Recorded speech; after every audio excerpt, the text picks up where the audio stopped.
In this lesson, we will discuss about remainder theorem. Okay. As we all know, remainder क्या होता है? Reminder जब हम दो नंबर्स को डिवाइड करते हैं तो कोशेंट होता है आंसर जो बच जाता है डिवीजन के बाद, उसको रिमाइंडर कहते हैं। ये तो हमने छोटी क्लास में पढ़ा था।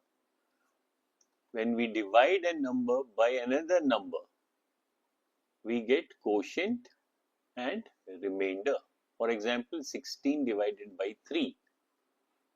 तो ये लॉन्ग मेथड है। 16 को ब्रैकेट के अंदर लिखते हैं, 3 से डिवाइड करना है, कोशेंट 5 मिल गया, आंसर 5 मिला, एक रिमाइंडर है। So this is our long division method. Okay, 16 is dividend, 3 is divisor, 5 is quotient and 1 is remainder in this example. अब यही कंसेप्ट हम डिवीजन का कंसेप्ट हम पॉलिनोमियल पे यूज करते हैं। Now let us divide one polynomial by another polynomial. Polynomial क्या होता है? Poly means many, नोमियल means terms. जिस एक्सप्रेशन में कई सारे टर्म्स होंगे, मोर देन वन, उसको पॉलिनोमियल कहते हैं। ये एक पॉलिनोमियल है। अब इसका नाम हमने px रखा, इस पॉलिनोमियल का। p means polynomial, x means variable. फिर there is another polynomial x plus 1, इसका नाम हमने qx रख दिया। अब हम इसको डिवाइड करते हैं। px को डिवाइड करना है, qx से डिवाइड करना है। तो जिसको डिवाइड करते हैं उसको हम क्या कहते हैं? डिविडेंड। तो उसको हम ब्रैकेट के अंदर लिखते हैं ऐसे। तो यहाँ पे px को मैंने अंदर लिखा, ठीक है, px यहाँ पे मिल, ये px है। इसको किससे डिवाइड कर रहे हैं? दूसरे पॉलिनोमियल से जिसका नाम qx रखा है। अब हमारा px क्या है? px ये है x प्लस 3x² माइनस 1। तो इसको ब्रैकेट के अंदर लिखूंगा मैं और इससे डिवाइड करूंगा। अब एक चीज ध्यान रखना है कि जो जैसे हम पॉलिनोमियल लिखते हैं उसका प्रॉपर तरीका क्या है? प्रॉपर अरेंजमेंट है decreasing order of power of variable.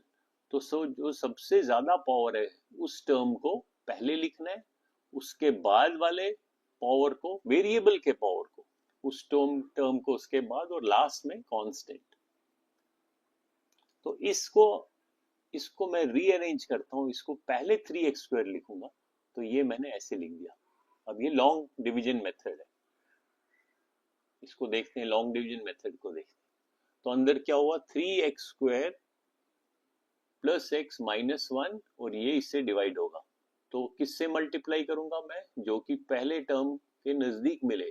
तो मैंने 3x से मल्टीप्लाई किया 3x², फिर दूसरे टर्म से मल्टीप्लाई किया 3x। फिर इनको हम सब्ट्रैक्ट करते हैं। सब्ट्रैक्शन में जो निचला वाला एक्सप्रेशन है उसके साइन चेंज होंगे। ये पॉजिटिव को नेगेटिव बनेगा, ये पॉजिटिव का नेगेटिव। ये कैंसिल हो गया, इसको यहां लिख देता हूं, ये कैंसिल हो गया और इनको ऐड करेंगे। सो पॉजिटिव x और नेगेटिव, अब ये नेगेटिव है, नेगेटिव 3x, इनको जब ऐड करेंगे हमें आएगा नेगेटिव 2x और ये माइनस 1। अब नेक्स्ट किससे करूंगा मैं? नेक्स्ट करूंगा मैं, क्योंकि मुझे नेगेटिव 2x चाहिए यहां पे, तो x से डिवाइड करना है। तो मैं करूंगा नेगेटिव 2 से, मेरे को मिलेगा नेगेटिव 2x, और negative 2 and positive 1 is negative 2। इसको फिर अब फिर सब्ट्रैक्ट करूंगा। सब्ट्रैक्शन करने पे ये साइन चेंज हो जाएंगे, ये पॉजिटिव बनेगा, ये भी positive. Negative 2x and positive 2x cancel, positive 2 और नेगेटिव 1 को ऐड करूंगा तो 1। So I get a reminder equal to 1। This is my long division method. Now let us see the reminder theorem method. अब reminder theorem method में क्या है? इस example में हमारे पास डिविडेंड क्या है? p, ये वाला, ये डिविडेंड है, ये डिवाइजर है। तो पहला स्टेप क्या है रिमाइंडर थ्योरम में? स्टेप 1, फाइंड जीरो और रूट ऑफ डिवाइजर, जिससे डिवाइड करना है, इसमें डिवाइजर x+1 है, इसका हमें रूट या जीरो निकालना है। तो पॉलिनोमियल qx का हमें जीरो निकालना है या रूट निकालना है। जीरो ऑफ पॉलिनोमियल और रूट ऑफ पॉलिनोमियल हमने कहाँ पढ़ा था, लेसन 15.72, इसका वीडियो आप देख सकते हो, इससे पहले दिया हमने वीडियो बनाया। नाउ अब हमें पता चला कि पहला स्टेप है हमें इसका रूट फाइंड करना है। तो रूट किसका, डिवाइजर का, डिवाइजर हमारा x+1 है। रूट कैसे फाइंड करते हैं, हम इसको जीरो, इस पॉलिनोमियल को जीरो बना देते हैं और फिर उस वेरिएबल का वैल्यू फाइंड करते हैं। x+1 जीरो हो गया तो x -1 है। दैट मीन्स जो मेरा डिवाइजर है x+1, इसका रूट क्या है, -1। Now comes the step 2। अब ये जो वैल्यू x का है, इसको हम डिविडेंड के पॉलिनोमियल में सब्स्टिट्यूट करेंगे। सो यहाँ पे मैंने लिखा है put this value of root, अब रूट क्या मिला था, -1, इन द डिविडेंड, डिविडेंड है जिसको डिवाइड करना है हमने, px को, हमें इसको px को डिवाइड करना है। तो इस पॉलिनोमियल में हम इसका value x equal to negative, अब जब मैं x का वैल्यू -1 डालता हूं इसमें डिविडेंड में, सो 3 bracket -1 square plus -1 minus 1, value मुझे 1 आ जाएगा। 3 - 1, क्योंकि -1 स्क्वायर इज +1, 3 को 1 से मल्टीप्लाई किया 3, negative into positive is -1 and this is -1। So answer 1 मिलता है।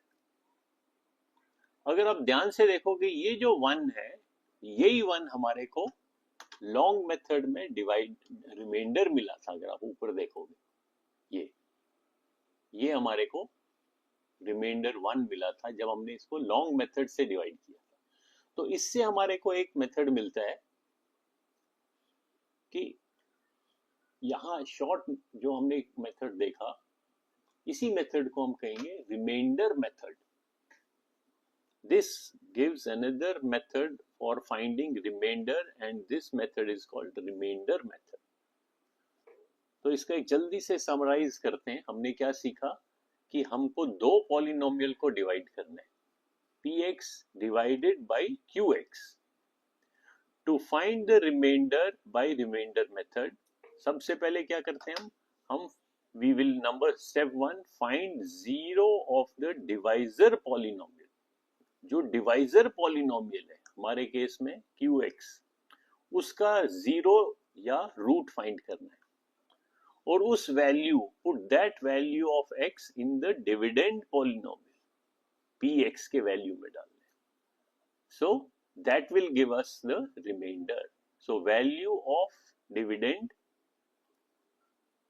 px at x equal to root of divisor is the remainder. यही हमारा रिमाइंडर थ्योरम है। अगर इसको मैं एल्जेब्रिक फॉर्म में लिखूं, so reminder of px divided by qx is equal to value of px at x equal to root of qx। Okay, that is the reminder theorem. तो इसके हम कुछ एक्सरसाइजेस करेंगे नेक्स्ट वीडियो में, उससे हमें क्लैरिटी आएगी कि रिमाइंडर थ्योरम को हम कैसे डायरेक्टली यूज कर सकते हैं instead of long division method to find the reminder.